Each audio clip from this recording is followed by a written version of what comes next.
কোরআনে আমি শুকরের মাংস হারাম করেছি 4 জায়গায়। কয় জায়গায়? টোটাল কোরআনে শুকরের মাংস হারাম আছে 4 জায়গায়। হে মুসলমান, কেন শুকরটা হারাম তুমি একবার গবেষণা করলে না? কোরআনে বলা হয়েছে মদ আর মধু, মদকে হারাম করা হয়েছে 4 জায়গায়। কয় জায়গায়? কোরআনের 4 জায়গায় আছে মদ খাওয়া হারাম, মদ হারাম আর মধুটা হালাল, তাই তো? কেন? কার দাম বেশি, মদের দাম বেশি না মধুর দাম বেশি? না গো বাবা, মুরব্বি বলছে মধুর দাম বেশি। আমি বাংলা মালের কথা বলিনি, এখন বাংলা মালের প্যাক হলো 30 টাকা, আমি তো ইংলিশ মালের কথা বলছি। বাপেরা, ইংলিশ মাল, হুইস্কি, কিংফিশার, ম্যাকডোনাল্ড, বেলার, ওয়াইন, রিডমিল, ব্লক, ব্রাইন, এসব মদের নাম বললাম রে বাপ, যারা খায় তারা বুঝতে পারছে। তো মদ আর মধু, মধুর দাম কম মদের দাম বেশি, মদটা কেন কোরআনে হারাম করা হলো আপনি কোনোদিন ভাবলেন না? আপনি কেন গালে দাড়ি রেখেছেন? কেন মাথায় টুপি দিয়েছেন? পুরুষ লিঙ্গের আগা চামড়া কেন কেটেছেন? এ কাললে কি উপকারিতা আছে শুনে নিন। সর্বপ্রথম মুসলমানি বা খাতনা হয়েছিল কে জানেন? 82 বছর বয়সে জঙ্গলে কুরুল দিয়ে নিজে নিজে আল্লাহর হুকুমে হযরতে ইব্রাহিম খলিলুল্লাহ, জোরে বলুন সুবহানাল্লাহ। সারা পৃথিবীতে সমীক্ষা বলছে, সারা পৃথিবীতে 100-এ 10% অমুসলিম বিভিন্ন কারণে পুরুষ লিঙ্গের আগার চামড়া কেটে বাদ দেয়। সারা পৃথিবীতে 100-এ 40% ইহুদি বিভিন্ন কারণে পুরুষ লিঙ্গের আগার চামড়া কেটে বাদ দেয়। সারা পৃথিবীতে 100-এ 50% খ্রিস্টান বিভিন্ন কারণে পুরুষ লিঙ্গের আগার চামড়া কেটে বাদ দেয়। 100-এ 99.9% মুসলমান বিভিন্ন কারণে পুরুষ লিঙ্গের আগার চামড়া কেটে বাদ দেয়। কেন শুনে নিন। মেডিকেল সায়েন্স বলছে, আধুনিক বিজ্ঞান বলছে, কোন পুরুষ যদি তার পুরুষ লিঙ্গের আগার চামড়া কেটে বাদ দেয়, চাই হিন্দু, মুসলিম, জৈন, ব্রাহ্মণ, শিখ, ঈসাই, ইহুদি, নাসারা যেই হতে পারে, কোন পুরুষ যদি তার পুরুষ লিঙ্গের আগার চামড়া কেটে বাদ দেয়, ওই ব্যক্তিটি, মেডিকেল সায়েন্স বলছে, ওই ব্যক্তিটি কমসে কম পৃথিবীতে 3টে রোগ থেকে বেঁচে থাকতে পারবে। 1 number syphilis, 2 number gonorrhoea, 3 number ওই স্থানের ক্যান্সার থেকে বেঁচে থাকতে পারবে। আপনি কোথায় আছেন? আপনি এগুলো ভাবেননি। আপনি নামাজটাকে ভাবলেন পেশার, ভাবলেন নামাজটা শুধু ইবাদত ভেবে নিলেন, কিন্তু নামাজটার মধ্যে কত বড় বিজ্ঞান আছে জানেন? আধুনিক বিজ্ঞান নামাজকে নিয়ে গবেষণা করলো। আপনি রোজাটাকে আল্লাহর হুকুম ভাবলেন, ব্যাস, কিন্তু এই রোজার মধ্যে আপনার কি হিকমত আছে জানেন? বিজ্ঞান আছে? কোনোদিন ভাবেননি। এ কথা আমরা আপনাকে তো বলিনি, যার জন্য আপনি জানতে পারেননি। আসলে আমরা এমন হয়ে গেছি না, কিছু মানুষ নিজের পাপের বাটখারা দিয়ে অন্যের পাপ ওজন করি, ঠিক না বেটি? নিজে পাপ করে করে পাপের একটা বাটখারা করে ফেলেছি, নিজের পাপের বাটখারা দিয়ে অন্যের পাপ ওজন করি। নিজের পাপ কোনোদিন মাপিনি, কি হিন্দু কি মুসলিম।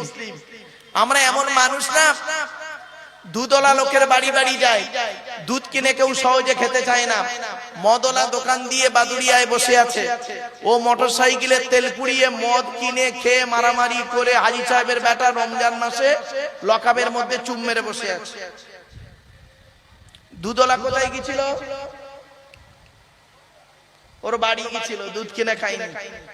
আমরা এমন মানুষ না, মদওয়ালাকে, দুধওয়ালাকে বলি, এই দুধে পানি দিসনি তো, আর মদে পানি ঢেলে খাই। আমরা এমন মানুষ না, 100 টাকার চোরকে, 100 টাকার চোরকে গাছে বেঁধে মারি, 100 টাকার চোরকে গাছে বেঁধে মারি, 1000 কোটি টাকার চোরকে স্টেজে তুলে ফুলের তোড়া দিয়ে সংবর্ধনা জানিয়ে স্যালুট জানাই, ঠিক না বেঠি? আমরা এমন মানুষ না, চালনি বোঝেন? চালনি, আটা চালে মা বোনেরা কি বলেন? চালন। ওই চালনের পিছনে ছিদ্র কটা? অসংখ্য।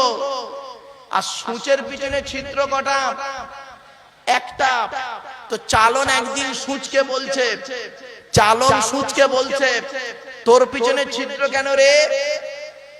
তা সূচ কি উত্তর দেবে, আমার তো একটা আর তোর হাজারটা। ছোট্ট একটা উদাহরণ দিচ্ছি, আমি একটা আঙুল আপনাদের দিকে লাগিয়ে বললাম আপনি চিটিংবাজ, সরি ক্ষমা চেয়ে নিলাম। একটা আঙুল আপনার দিকে লাগিয়ে বললাম আপনি চিটিংবাজ। তিনটা আঙুল কোন দিকে? নিজের দিকে, মানে টিবিল চিটিংবাজ। বাবাজি ওয়াজ শুনতে গেলে একটু ব্রেন লাগবে, সময় লাগবে। দুঃখের বিষয় আওয়াজ শোনার লোকের অভাব নেই, ওয়াজ শোনার লোকের অভাব। কেন কথাটা বলেছিলাম বাবা, চলুন একটা একটা করে আপনাদেরকে বলি। আমরা এখানে বসেছি হিন্দু, মুসলিম, শিখ, ইসাই সকলে বসেছি ধর্মের কিছু কথা শোনার জন্য, ঠিক না ঠিক? যে কথাগুলো শুনলে আগামী দিন আমরা মিলেমিশে থাকতে পারবো, একে অপরের প্রতি ভক্তি শ্রদ্ধা সম্মান রেখে চলতে পারবো, সৃষ্টিকর্তাকে খুশি করতে পারবো, ঠিক না ঠিক? তাহলে আসুন একটা একটা করে আপনাদেরকে পরিচয়টা দিই। এক নাম্বার, আমাদের সৃষ্টিকর্তা নাম কি? জোরে বলুন। আল্লাহ। শর্ট টাইম, শর্টের মধ্যে তার পরিচয় কটা জানেন? চারটে। এক নাম্বার তিনি বলেন কুল, নবী তুমি বলো হু আল্লাহু আহাদ, সে সৃষ্টিকর্তা হলেন একক। দুই নাম্বার আল্লাহুস সামাদ, আল্লাহ হলেন অমুখপেক্ষী, আল্লাহ কারোর মুখপেক্ষী নন, সারা পৃথিবী তার মুখপেক্ষী। তিন নাম্বার লাম ইয়ালিদ ওয়া লাম ইউলাদ, সৃষ্টিকর্তা কাউকে জন্ম দেয়নি, সৃষ্টিকর্তা কেউ জন্ম দেয়নি। চার নাম্বার ওয়া লাম ইয়াকুল লাহু কুফুয়ান আহাদ, সৃষ্টিকর্তার সমকক্ষ কেউই নেই। এই হলো আল্লাহর চারটে পরিচয়। হঠাৎগঞ্জের মানুষ, অনুরোধ করে গেলাম আপনাদেরকে দয়া করে যতদিন বেঁচে থাকবেন এই আল্লাহর পরিচয় চারটে মনে রাখবেন। এই যে সূরাটি আমি পড়লাম, এই সূরাটি আপনাদের অনেকের মুখস্থ নেই, বলুন না। তা আমি আবার পড়লাম কেন? চারটে কারণ। এক নাম্বার, এই সূরাটি যে আল্লাহর পরিচয় সেটা আপনাকে জানিয়ে দিলাম। দুই নাম্বার, এই সূরাটি আরবি ভাষায়, বাংলায় ট্রান্সলেট করে বলে দিলাম। তিন নাম্বার, এই সূরাটির মধ্যে চারটে ধর্ম বেরিয়েছে, মুশরিক, ইসলাম, ইহুদি, খ্রিস্টান। এবার আসছি চার নাম্বার, আল্লাহর নবী বলেন কোন ব্যক্তি যদি 3 বার কুল হুয়াল্লাহ সূরা পাঠ করে, কবার 3 বার যদি কুল হুয়াল্লাহ সূরা পাঠ করে, ওই ব্যক্তির আমলনামায় 1 খতম কোরআন শরীফ পড়ার সওয়াব আল্লাহ লিখে দেবে। এজন্য অনুরোধ করে বলে যাচ্ছি, ও বাবাজি, মুরব্বিরা, মুসলমান বাবাজিরা, আজকের বাড়িতে গিয়ে ঘুমানোর আগে ওযু করে ঘুমাবেন, কুল হুয়াল্লাহ সূরা 3 বার পাঠ করবেন, কুল আউযু বিরাব্বিল ফালাক পড়বেন, কুল আউযু বিরাব্বিন নাস পড়বেন, কুল ইয়া আইয়ুহাল কাফিরুন পড়বেন, আয়াতুল কুরসি যদি মুখস্থ থাকে পড়বেন, সূরা ফাতিহা পড়বেন, দরুদ শরীফ কয়েকবার পড়েন, ছেলের গায়ে, মেয়ের গায়ে, নাতির গায়ে, নাতনির গায়ে ফুঁক দেবেন। ওই বাড়িতে জিন, ভূত, পরী, জাদু, বানটোনা কিছুই লাগবে না। আপনি এটা তো করবেন না। ইসলাম, কোরআন আপনাকে শেখাতে চায়, কি চায়?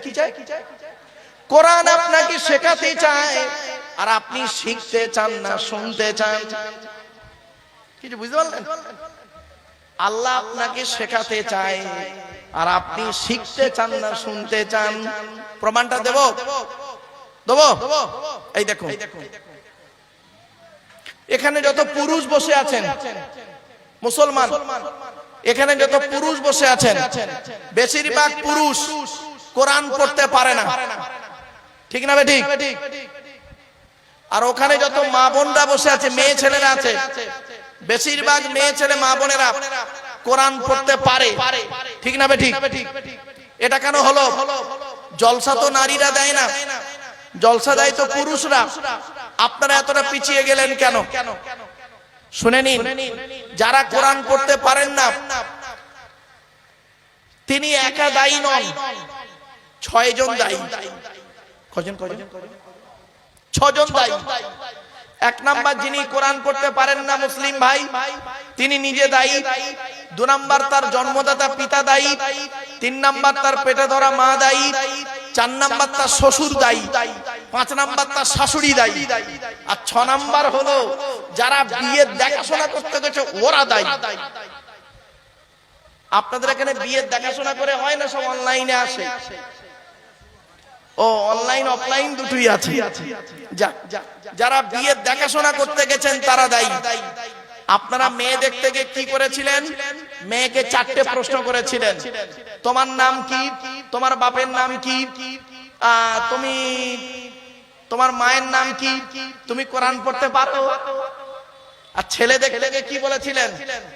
তোমার নাম কি? তোমার বাপের নাম কি? তোমরা ক ভাই বোন? তুমি কি ইনকাম করো? একবারও বলেছিলেন এই ছেলে এই কোরআন পড়তে পারো? এই ছেলে এই ওযু গোসল তায়াম্মুম রোজার কিছু জানো? নাপাক থেকে কিভাবে পাক হতে হয় জানো? একবারও বলেননি।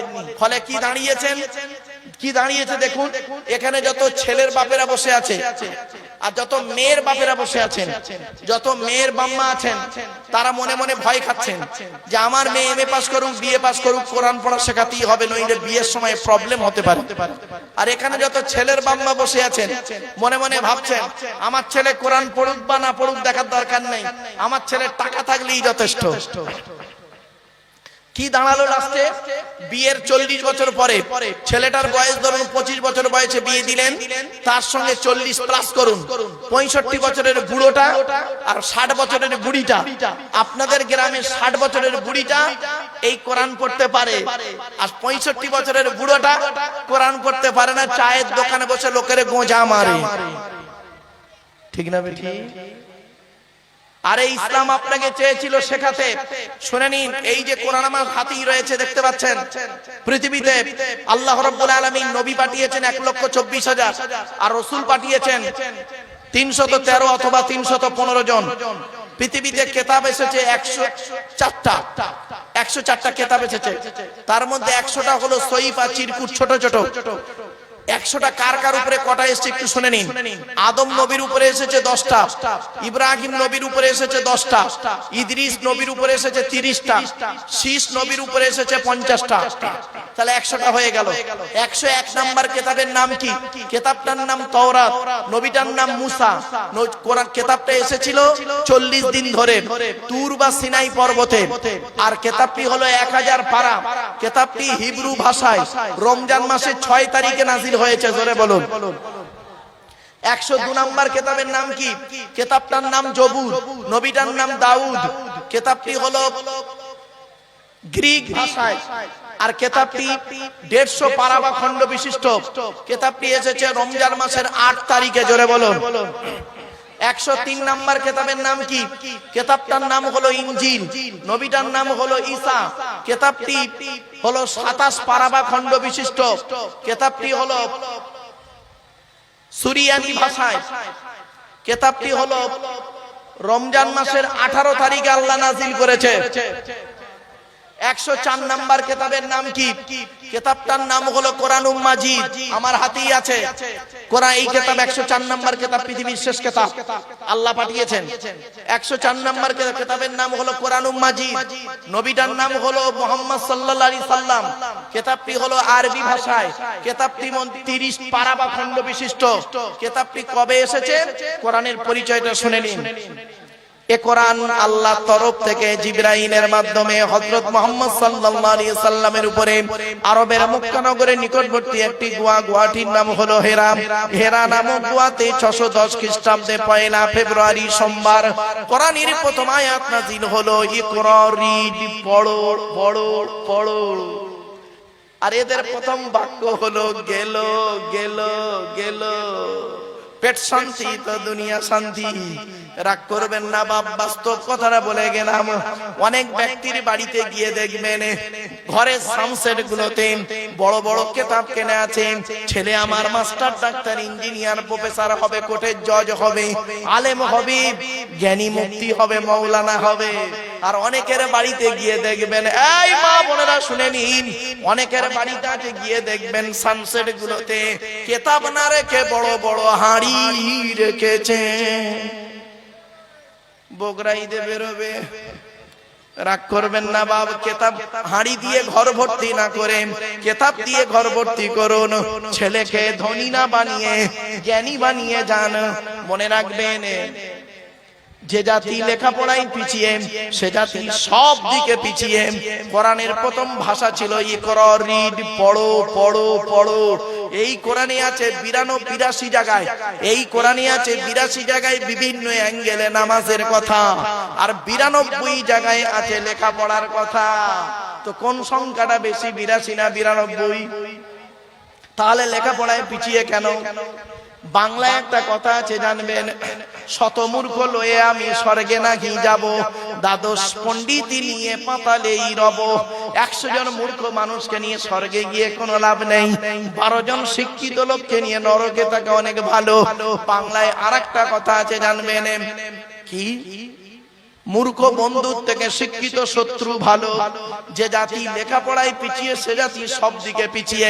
তাই অনুরোধ করে আপনাদেরকে বলে যাচ্ছি, আপনারা যেমন ছেলেদেরকে মাধ্যমিক, উচ্চ মাধ্যমিক, বিএ পাস, এমএ পাস, আলেম, হাফেজ, মাস্টার, ডাক্তার, ইঞ্জিনিয়ার, প্রফেসর করাচ্ছেন, সাথে সাথে মেয়েদেরকেও মাধ্যমিক, উচ্চ মাধ্যমিক, BA pass, MA pass, আলেমা, হাফেজা, master, doctor, engineer, professor করাবেন। কারণ কি জানেন? ইংরেজিতে একটা কথা আছে, 1 mother is equal to 100 teacher। একটা মা হলো 100 জন শিক্ষকের সমতুল্য। একজন পুরুষ যদি শিক্ষিত হয় সে কেবল নিজেই শিক্ষিত হয়, একজন নারী যদি শিক্ষিত হয় গোটা পরিবারটা শিক্ষিত হয়। ঠিক না বেটি? আপনি তো লেখাপড়ায় পিছিয়ে। ইসলাম আপনাকে শেখাতে চায়, কোরআন আপনাকে শেখাতে চায়। আপনি শিখতে চান না শুনতে চান? প্রমাণটা এবার দিচ্ছি, শুনুন। রাস্তার ধারে লাল কাপড় জড়ানো একটা হাঁড়ি বসানো আছে, লাল কাপড় জড়ানো হাঁড়ি আছে, আর উপরে লেখা আছে হাজি বিরিয়ানি। তা আপনি হাঁড়ির সামনে গেলেন, আপনার নাকে সেন্ট এলো, এটা বেশি আনন্দ না হোটেলের ভিতরে ঢুকে 1 প্লেট বিরিয়ানি কিনে খাওয়াটা আনন্দ? খাওয়াটা আনন্দ। তো এটা যদি এত সহজে বুঝে ফেললেন হঠাৎগঞ্জের মানুষ, শুধু ডায়মন্ড হারবার থেকে, শুধু ঝাড়খণ্ড থেকে, সুদূর মানে কি বলবো আমেরিকা, লন্ডন থেকে একজন ব্যক্তিকে নিজের গ্যাটের পয়সা খরচা করে এনে কোরআনের বাণী শোনাটা বেশি আনন্দ না নিজে কোরআন পড়ে শেখাটা আনন্দ? এত লেটে বোঝেন কেন? মুহাম্মদ সাল্লাল্লাহু আলাইহি ওয়াসাল্লাম এই জন্যই এত কষ্ট করেছিলেন। কিন্তু আমরা শিখতে চাই না, শুনতে ভালোবাসি, শুনতে ভালোবাসি। খারাপ সেন্স নেবেন না বাপ, চলুন এগিয়ে যাই। লেখাপড়া করুন, ছেলে মেয়েকে লেখাপড়া শেখান। শিক্ষাই হলো জাতির মেরুদণ্ড। এখনো সময় আছে, আপনি আসুন একটা একটা করে দায়িত্ব বলে যাচ্ছি, বললেই বুঝতে পারবেন কোথায় গিয়ে ঠেকে দেখি। চলুন। এখন এই কিতাব যার উপরে নাজিল হয়েছে তার নাম হলো মুহাম্মদ সাল্লাল্লাহু আলাইহি সাল্লাম, তাই তো নাকি? আচ্ছা, তিনি আমাদের নবী। নবীদের পরিচয় হলো 3টে। 1 নাম্বার, যিনি নবী হবেন তার চরিত্র উত্তম হতে হবে। 2 নাম্বার, যিনি নবী হবেন তার উপর আল্লাহর তরফ থেকে ওহী নাযিল হতে হবে। 3 নাম্বার, যিনি নবী হবেন তার দ্বারাই অলৌকিক ঘটনা ঘটতে হবে, একটা হোক বা 50টা হোক। পৃথিবীতে যত নবী এসেছেন প্রত্যেক নবীর মাধ্যমে আল্লাহ পাক 1 থেকে 50টার ভিতরে মুজিজা দিয়েছেন। আমার নবী বিশ্ব নবী কুল কায়নাতের রাসূল রাহমাতুল লিল আলামিন মুহাম্মদ সাল্লাল্লাহু আলাইহি সাল্লামের মাধ্যমে আল্লাহ পাক পৃথিবীতে 1000-এরও বেশি মুজিজা দিয়েছেন। জোরে বলুন সুবহানাল্লাহ। আপনি কটা জিনিস জানেন? আপনি কটা মুজিজা জানেন? 1000-এরও বেশি মুজিজা। তো আমাদের নবীর পরিচয়টা কি? মুহাম্মদ সাল্লাল্লাহু আলাইহি সাল্লাম তিনি কুরাইশ বংশে জন্মগ্রহণ করেছেন, তাই তো নাকি? সংক্ষেপে পরিচয়টা দিয়ে দিই। মুহাম্মাদের বাপের নাম আব্দুল্লাহ, আব্দুল্লাহর বাপের নাম আব্দুল মুত্তালিব, আব্দুল মুত্তালিবের বাপের নাম আব্দে মান্নাফ, আব্দে মান্নাফের বাপের নাম হাশেম, হাশেমের বাপের নাম কুসাই, কুসাইয়ের বাপের নাম কিলাব, কিলাবের বাপের নাম মুররা, মুরার বাপের নাম লুবাই, লুবাইয়ের বাপের নাম কাব, কাবের বাপের নাম গালিব, গালিবের বাপের নাম ফিগির, ফিগির থেকে কুরাইশ বংশ এসেছে। মুসলমানের বাচ্চা এইটুকু বলেছি, তাই সুবহানাল্লাহ মুখতে বেরোয় না। আপনারা কিসসা কাহিনী শোনা লোক তো, কিসসা কাহিনী বললে টেনে টেনে বললে সুবহানাল্লাহ বলতেন। আল্লাহ নবীর বংশ পরিচয়টা দিলাম, একবার মুখ থেকে জোরে সুবহানাল্লাহ বেরোলো না। একবার সুবহানাল্লাহ বললে 10টা নাকি জোরে বল সুবহানাল্লাহ। নবীর বাপের নাম আব্দুল্লাহ, মায়ের নাম আমিনা, দাদার নাম আব্দুল মুত্তালিব, দাদির নামটা কি? নেতিলা বিনতে কব্বাব ব্র্যাকেটে ফাতেমা, কেউ বলেছেন সামিরা। নবীর নানার নাম হলো আব্দুল ওয়াহাব জুবুরি, নবীর নানির নাম হলো বারিরা বাবাররা, নবীর দুধমার নাম হলো হালিমা, নবীর দুধ বাপের নাম হলো হারেস, নবীর দুধ ভাইয়ের নাম আব্দুল্লাহ, নবীর বাপের নাম আব্দুল্লাহ, নবীর দুধ ভাইয়ের নাম আব্দুল্লাহ, দুটো যেন এক করে ফেলবেন না। নবীর জন্ম 570 খ্রিস্টাব্দে, ইংরেজি কি মাস ছিল? 29 আগস্ট। আর নবীর আকিকা হয়েছিল 5ই সেপ্টেম্বর। 570 খ্রিস্টাব্দের 5ই সেপ্টেম্বর নবীর আকিকা হলো। আর নবীর জন্ম হলো 570 খ্রিস্টাব্দে 29 আগস্ট। আরবি মাস ছিল রবিউল আউয়াল মাস, 12 তারিখ, মতান্তরী 9 তারিখ, সোমবার শবে সাদেকের সময়। আরবের মক্কা নগরী কুরাইশ বংশে নবীর জন্ম। নবীর বাপিরা হলো 10 ভাই, নবীর মায়েরা হলো 19 বোন। নবীর 9টা চাচা, 18টা খালা, 6টা ফুফু, 7টা ছেলে মেয়ে। নবীর 9টা চাচার নাম কি? বড় চাচার নাম হারেস, জুবায়ের, মুকাইয়িম, ফাইদাক, জাইদাক, আবু লাহাব, হামজা, আব্বাস, আবু তালেব। নবীর বাপ হলো আব্দুল্লাহ। নবীর 7টা ছেলে মেয়ে, 3টে পুত্র সন্তান, 4টে কন্যা সন্তান। 3টে পুত্র সন্তানের নাম কি? বড় ছেলেটার নাম হলো কাসেম, পরের ছেলেটার নাম হলো তাগের বা তৈয়েব, ছোট ছেলেটার নাম হলো ইব্রাহিম। 3টে পুত্র সন্তানকে আল্লাহ বাল্যকালে ডেকে নেয়। সব থেকে বেশি যে সন্তানটা বেঁচে ছিলেন 17 মাস 14 দিন। 4টে কন্যা সন্তানের নাম কি? বড় মেয়েটার নাম হলো জাইনাব, রুকাইয়া, উম্মে কুলসুম। ছোট মেয়েটার নাম হলো ফাতেমা, যার সঙ্গে নবীজি হযরত আলীর বিবাহ দিয়েছিলেন। হযরত আলী রাদিয়াল্লাহু তাআলা আনহুকে জামাই করতে গেলেন কেন? আরবে কি ছেলের খুব অভাব ছিল বুঝি? আর হযরত আলী রাদিয়াল্লাহু তাআলা আনহু কি কোটিপতি ছিলেন? তাও তো নয়। কেন জামাই করতে গেলেন? অনেক আলোচনা, সংক্ষেপে বলে দিচ্ছি শুনে নিন। হযরত আলীর মধ্যে অনেক গুণদান আল্লাহ করেছিলেন। শুধু হযরত আলীর মধ্যে নয়, সমস্ত সাহাবীদের মধ্যে আল্লাহ অনেক গুণদান করেছিলেন। এখান থেকে একটা শিক্ষা নিয়ে নিন, কোন ছেলেকে জামাই করবেন। আমি অনুরোধ করে বলে যাচ্ছি, এখানে যারা বসে আছেন, যাই তাই ছেলেকে জামাই করবেন না। আপনাদের যাদের কন্যা সন্তান আল্লাহ দিয়েছে, কোন ছেলেকে জামাই করবেন। খালি একলা বাপের একটা ছেলে দেখে ছুটবেন না। সব একলা বাপের একটা ছেলে সমান নয়। যে ছেলের মধ্যে কমসে কম 2টো গুণ পাবেন, যে ছেলের মধ্যে কমসে কম 2টো গুণ পাবেন, ওই ছেলেকে জামাই করবেন। আর কোন মেয়েকে বৌমা করবেন? যাই তাই মেয়েকে বৌমা করবেন না। খালি সাদা চামড়া থেকে ছুটবেন না। সব সাদা চামড়ার মেয়ে ভালো নয়। বাংলায় একটা কথা আছে, নদীর জল ঘোলা ভালো, নদীর জল ঘোলা ভালো, জাতের মেয়ে কালো ভালো। অসুবিধা হচ্ছে আপনাদের? কোন মেয়েকে বৌমা করবেন? যাই তাই মেয়েকে বৌমা করবেন না। এই কোরআনে লেখা আছে যে মেয়ের মধ্যে কমসে কম 6টা গুণ পাবেন। কটা কটা কটা? 6টা। এটা আমার সাথে কথা বলুন না বাবা। 6টা গুণ। আগে ছেলেদেরটা শুনে নিন। ছেলেদের 2টো গুণ। আমার মা বোন যারা বক্তব্য শুনছেন, মায়েরা বোনেরা ভালো করে শুনে নিন, কোন ছেলেকে জামাই করবেন। 1 নাম্বার ছেলেটি সৎ ছেলে কিনা খবর নেবেন। সৎ কাকে বলে? বক্তব্য শুরুতেই বলে দিয়েছিলাম, 2 ঠোঁটের মাঝখানে, 2 রানের বীজখানে। মনে পড়ছে? কোন ছেলেকে জামাই করবেন? 2য় নাম্বার হলো ছেলেটি কর্মী কিনা খবর নেবেন। কর্মী বোঝেন? কর্মী, পরিশ্রমী। বাপের হোটেলে খায়, বাপের হোটেলে খায়, এমন ছেলেকে কোনোদিন জামাই করবেন না। ও হিন্দু মুসলমান ভাই বোনেদের করজোড়ে নিবেদন করে গেলাম, কোন ছেলেকে জামাই করবেন? যে ছেলেটা 1 নাম্বার হলো ছেলেটি সৎ ছেলে কিনা খবর নেবেন, 2 নাম্বার ছেলেটি কর্মী কিনা খবর নেবেন। এবার আসছি কোন মেয়েকে বৌমা করবেন? যাই তাই মেয়েকে বৌমা করবেন না, এই কোরআন জানিয়ে দিয়েছেন মুসলিমাতিন মুমিনাতিন কানিতাতিন তাইবাতিন আবিদাতিন সাইহাতিন সাঙ্গিবাতিন ওয়া আবকারা। 28 নম্বর পারার 19 নম্বর পৃষ্ঠার 11 নম্বর লাইন, সূরার নাম সূরা তাহরীমের 6 নম্বর 5 নম্বর আয়াত আল্লাহ বলে দিলেন, যদি আপনি মুসলমান হন কোন মেয়েকে বৌমা করবেন? 1 নাম্বার দেখবেন মেয়েটি মুসলমান কিনা খবর নেবেন, 2 নাম্বার হলো মেয়েটি বিশ্বাসী মেয়ে কিনা খবর নেবেন, 3 নাম্বারটা হলো খুব ইম্পর্টেন্ট কানিতাতিন আনুগত্যশীলা মেয়ে কিনা খবর নেবেন। দূর থেকে খবর নিয়ে দেখবেন ওই মেয়েটি ওর বাপ আর মাকে ভক্তি শ্রদ্ধা করে কিনা খবর নেবেন।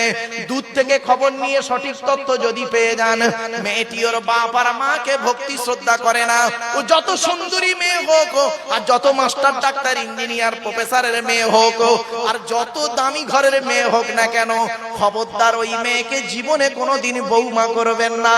ও ওর নিজের বাম্মাকে ভক্তি শ্রদ্ধা করে না, তোমার বাম্মার পাতে সহজে 1 থালা ভাত দিতে চাইবে না। ঠিক না বেটি? বেশিরভাগ মেয়েদের সংসার নষ্ট হয়, বেশিরভাগ মেয়েদের সংসার নষ্ট হয় মেয়ের মায়ের কান ভাঙানিতে। ঠিক না বেটি? যে মেয়ের মা যত বেশি চালাক, যে মেয়ের মা যত বেশি চালাক, ওই মেয়ের কপালে তত তাড়াতাড়ি তলাক। ঠিক না বেটি? অসুবিধা হচ্ছে আপনাদের? আর একটু হবে না? বন্ধ করে দেবো? হবে? আমার মা বোনরা খুব রেগে যাচ্ছে। মা বোনেরা বাস্তব কথা বলছি, দেখুন, যে মেয়ে ছেলে দেখবেন কি হিন্দু কি মুসলিম, যে মেয়ে ছেলে দেখবেন বিয়ের পরে যে মেয়ে ছেলে স্বামীর কথার গুরুত্ব না দিয়ে ওর বাম্মার কথাই ওঠে বসে, ওই নারী হলো জাহান্নামী নারী, নরকবাসিনী নারী। বাস্তব বলে গেলাম। মেয়েদের শত্রু পৃথিবীতে দুটো। কটা? আমার সাথে কথা বলুন। দুটো। মেয়েদের শত্রু পৃথিবীতে দুটো। 1 নাম্বার কে জানেন? সতীন। সতীন হলো মেয়েদের চরম শত্রু। আমার মা বোনদের কি সুন্দর আইডিয়া দেখুন, বুদ্ধি দেখুন, মা বোনদের বুদ্ধি কত স্ট্রং। স্বামী মরে যায় যাক, স্বামী মরে যায় যাক, সতীন তো বিধবা হলো। বুঝতে পারেন? স্বামী মরে যায় যাক, সতীন তো বিধবা হলো। ও নিজে যে বিধবা হয়ে গেছে ওর খেয়াল নেই। আমার মা বোনদের আর একটা বুদ্ধি বলি, হুজুর এটা কোন থানা? এই দেখুন মা বোনদের আর একটা শত্রুকে শুনুন। এই যুবক ভাইরা বন্ধুরা শুনে নাও, যুবকদেরকে বলছি, বিয়ে করবে ভালোবেসে বিয়ে করা ভালো না, বিয়ে করে ভালোবাসা ভালো। একটা হালাল একটা হারাম। বাড়ি থেকে ভেবো বন্ধু, খালি সাদা চামড়া থেকে ছুটো না, বাস্তব অভিজ্ঞতাকে সামনে রেখে বলছি। মেয়েদের আর একটা শত্রুর নাম কি জানেন? ননদ। ননদ বলেছেন? ননদ হলো মেয়েদের চরম শত্রু। এজন্য আপনাদেরকে আমি অনুরোধ করছি, হিন্দু মুসলিম সকলকে অনুরোধ করছি, আপনারা যখন আপনার বোনেদেরকে ছোলা চিনি জামা কাপড় টাকা পয়সা দেবেন, বউকে না যাইনে দেওয়াটাই হলো উত্তম। আর এখানে অনেকে আছে বউ পাগলা বিবির গোলাম, বউ পাগলা বিবির গোলাম। বোনকে একটা শাড়ি দিচ্ছে, বোনকে একটা শাড়ি দিচ্ছে বউকে জানিয়ে, জানো সোনা এইটা বোনকে দিচ্ছি, ওর কলজা ফেটে যাবে। ঠিক না বেটি? আচ্ছা কেনই বা আপনারা বইয়ের অনুমতি নেবেন না? আপনারা কেন বইয়ের অনুমতি নেবেন না? অবশ্যই আপনাদের বইয়ের অনুমতি নিতে হবে, অবশ্যই নিতে হবে বইয়ের অনুমতি। কেন নেবেন? কেন নেবেন বলবো? বলবো? রাগ করবেন না, ভালো করে শুনুন। কেন অনুমতি নেবেন বইয়ের? 50,000 টাকা ইয়াম্মা গাড়ি 5 ভরি সোনার বিনিময়ে। কবে বলেছিলেন? বাসর রাতে, বাসর রাতে, ফুলসজ্জার রাতে, গভীর রাতে, বইয়ের ঘরে একা একা যখন ঢুকেছিলেন, মনে মনে কি বলেছিলেন একটু স্মরণ করিয়ে দিই। 50,000 টাকা ইয়াম্মা গাড়ি 5 ভরি সোনার বিনিময়ে আজ থেকে তোমার বাপের কেনা চাকর গোলাম হইয়া গেলাম। তুমি যাহাই বলিবে তাহাই শুনিব। গন্ডগোল যদি করি মারিতে দ্বিধাবোধ করিবে না। তোমার বিরুদ্ধে যদি কোনোদিন কোনো গন্ডগোল করিয়া থাকি স্বরূপনগর থানায় বধূ নির্যাতন কেস দিয়া বাপ আর মাকে জেলে খাটাইয়া লকাপে ঢুকাইয়া আমারে পেটাই দেবে। হয়েছে বাবা? অসুবিধা হচ্ছে? লজ্জা করে না? আপনি তো বিক্রি হয়ে গেছেন আপনার বইয়ের বাপের কাছে। যে ছেলেটা মাধ্যমিক পাশ করলো, নিরুপমার করুণ গল্পটা গল্পগুচ্ছ কাহিনী রবীন্দ্রনাথের লেখা দেনা পাওনা গল্প পড়ার পরে সে ছেলে যদি বলে মাধ্যমিকে স্টার পেয়েছি, আমার সার্টিফিকেটের দাম হলো 50,000 টাকা ইয়াম্মা গাড়ি 5 ভরি সোনা, তবে একটা গরিবের মেয়েকে বিবাহ করব। আমি আব্দুল্লাহ কিল মারুফ বলে গেলাম মাধ্যমিকে স্টার পাওয়া ছেলেটার থেকে যে ছেলেটা 4 পাস করে বাড়িতে বসে থাকে, 4 পাস করা ছেলেটা মাধ্যমিকে স্টার পাওয়া ছেলের থেকে ভালো। এই কোরআনে বলা হয়েছে সাম্মাউনা লিল কাযবি আকালুনা লিসুহুদ। সুহুদের তাফসীরে ব্যাখ্যায় বলা হয়েছে বিয়ের পণ্যমা তেমন হারাম, ব্যভিচার করা যেমন হারাম, অবৈধ নোংরা কাজ। আপনি কোথায় আছেন? চলুন না গিয়ে যাই একটু একটু করে। আচ্ছা ভাই, পুত্র সন্তান দেওয়ার মালিক কে? জোরে বলুন। আল্লাহ। কন্যা সন্তান দেওয়ার মালিক কে? আল্লাহ। কত ফেরেশতা মার্কা লোক আছেন, আমি তো ভাবতেই পারতাম না। তা আল্লাহ যদি পুত্র সন্তান দিল, কন্যা সন্তান দিল, তাহলে একটা বৌমার 6টা কন্যা সন্তান হয়েছে বলে তার শাশুড়ি তার বৌমাকে বলে তোর পেটে বেটা ছেলে নাই, তুই বেরো। একথা কেন বললো? আপনি ছেলে হয়ে কোনো প্রতিবাদ করতে পারলেন না, আপনি পুরুষ। ছি ছি ছি ছি ছি ছি। আপনাকে পুরুষ বললো কে? আপনি তো নিকৃষ্ট মানুষ। শুনে নিন, আমি আপনাদের রেফারেন্সটা দিয়ে দিচ্ছি। মেডিকেল সায়েন্স কি বলছে দেখি। ক্লাস 10 জীবন বিজ্ঞান চ্যাপ্টারটার নাম লাইফ সায়েন্স। জেনেটিক্স বলে চ্যাপ্টারটার নাম, বইটার নাম হলো লাইফ সায়েন্স, চ্যাপ্টারটার নাম হলো জেনেটিক্স বা বংশগতি।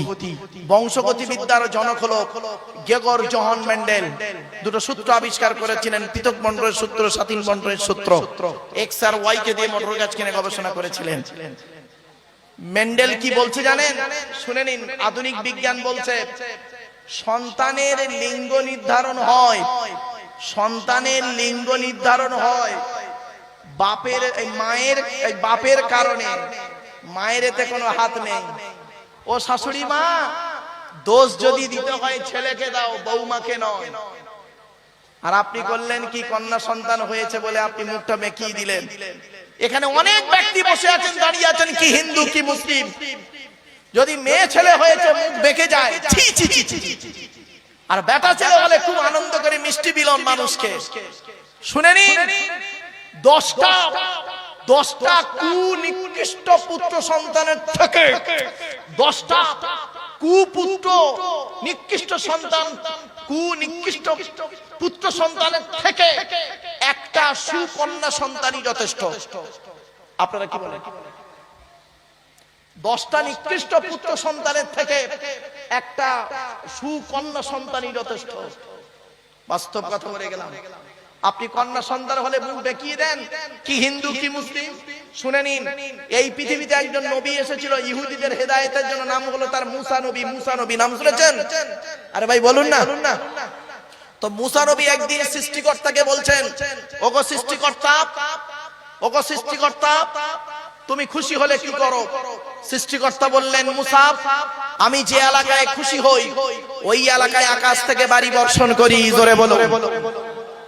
তারপরে মুসা নবী বললেন, ওগো সৃষ্টিকর্তা, তুমি তার থেকে বেশি খুশি হলে কি করো? সৃষ্টিকর্তা বললেন, যে ব্যক্তির উপরে আমি খুশি হই, যে ব্যক্তির উপরে আমি খুশি হই ওই ব্যক্তির বাড়িতে অতিথি মেহমান পাঠিয়ে দিই। আজকের এই হঠাৎগঞ্জের 2 দিন ব্যাপী জলসাকে কেন্দ্র করে যাদের যাদের বাড়িতে অতিথি মেহমান এসেছেন তারা অতি ভাগ্যবান ব্যক্তি। তবে দুঃখের বিষয় কি জানেন, অতিথিরা এসেছেন মাঠে মাঠে ঘুরেছেন আর খেয়েছেন, পালিয়েছেন, জলসার প্যান্ডেলে বসেননি, তারা কিন্তু সমস্যায় পড়েছেন, অসুবিধা হচ্ছে। 3 নাম্বার, হযরতে মূসা নবী সৃষ্টিকর্তাকে বললেন, ওগো সৃষ্টিকর্তা দয়াময়, তুমি সবথেকে যখন বেশি খুশি হও তখন কি করো? সৃষ্টিকর্তা বলেছিলেন, মূসা, পৃথিবীতে যে ব্যক্তির উপরে আমি খুশি হই, যে ব্যক্তির উপরে আমি খুশি হই, ওই ব্যক্তির বাড়িতে কন্যা সন্তান দান করি। আপনি কোথায় আছেন? কন্যা সন্তান হলে আপনার মুখ বেঁকে যায়, আপনি পুরুষ, ছি ছি ছি, আপনি শিক্ষিত লোক, আপনাকে শিক্ষিত লোক বলাই পাপ পাপ পাপ, আপনি হলেন নরকের কীট। মনে রাখবেন মুহাম্মদ সাল্লাল্লাহু আলাইহি ওয়াসাল্লাম কি বলেছেন একবার দেখি। কোন ব্যক্তির যদি 3 বা 3-এর অধিক কন্যা হয়, কোন ব্যক্তির যদি 3 বা 3-এর অধিক কন্যা হয়, আর ওই 3 কন্যাকে যদি তার বাপ ভালো করে লালন পালন করে ভালো জায়গায় বিবাহ দিতে পারে, আমি মুহাম্মদ বলে গেলাম, আমি যে স্বর্গে বা জান্নাতে থাকবো, ওই স্বর্গে বা জান্নাতে 3 কন্যার বাপের দেখা হবে। আপনি কি ভাবলেন? চলুন একটা একটা করে বলি, অসুবিধা হচ্ছে আপনাদের? আচ্ছা বাবা, কালো রং তৈরি করার মালিক কে? জোরে বলুন। ফর্সা রং তৈরি করার মালিক কে? এখানে এমন ভাবে কথা বলছেন যেন মনে হচ্ছে আজই সন্ধ্যা 6টার সময় জান্নাতের জানালা ভেঙে সব পালিয়ে আসছে। এই মুসলমান হিন্দু, কালো রং তৈরি করার মালিক যদি আল্লাহ হয়, ফর্সা রং তৈরি করার মালিক যদি আল্লাহ হয়, তাহলে কালো মেয়েদের বিয়ে